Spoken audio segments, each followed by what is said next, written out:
Hello friend, কেমন আছো তোমরা সবাই? আশা করি সবাই খুব ভালো আছো। আজকে তোমাদের দেখাবো আমাদের মালদা জেলার কালী ঠাকুর প্রতিমার যে সুন্দর সুন্দর দৃশ্য এবং কত সুন্দর সুন্দর আয়োজন করা হয় এই কালী ঠাকুরের।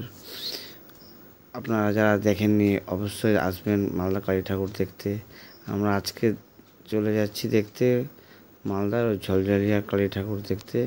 এখানে খুব ভালো কালী ঠাকুর উঠে এবং প্যান্ডেলের কাজগুলো খুব ভালোভাবে করা হয় এবং খুব আকর্ষণীয় থাকে। অনেক রকম চলে এসেছি ঝালঝালিয়া ঠাকুর দেখতে। এই দেখুন প্রচুর ভিড় রয়েছে, ভিড়ের মধ্যে লম্বা লাইন। অনেক দূরে লাইনে দাঁড়িয়েছিলাম, অনেকক্ষণ মোটামুটি প্রায় আধ ঘন্টার মতো অপেক্ষা করতে হয়েছিল। তারপরে ভিতরে প্রবেশ করতে পেরেছিলাম। সম্পূর্ণ মাটির ওই কলস হয়, ঘট হয়, এইসব দিয়ে ছোট ছোট খুব সুন্দর কাজ করা হয়েছিল। দেখতেই পাচ্ছেন কত সুন্দর লাগছে দেখতে।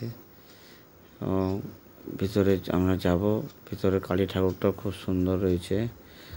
এই দেখো কালী ঠাকুর, সবার মায়ের চরণে প্রণাম, শতকোটি। কেমন লাগছে ভিডিওটা অবশ্যই লাইক কমেন্ট করে বলবেন। তার পাশে ঝলঝলিয়াতে আরেক ঠাকুর উঠেছিল, সেখানেও গেছিলাম।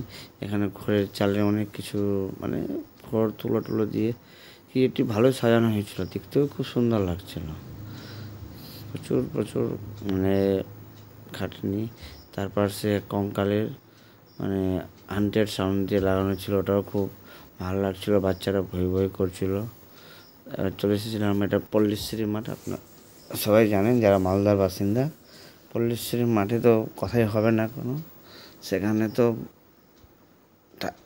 যেভাবে কাজ হয়, মানে প্যান্ডেলের কাজ যেহেতু সুন্দরভাবে করা হয়, তার পাশে সুন্দর হয়েছে কি এখানে ভিতরের মা কালীর দৃশ্যটা মানে দেখার মতন।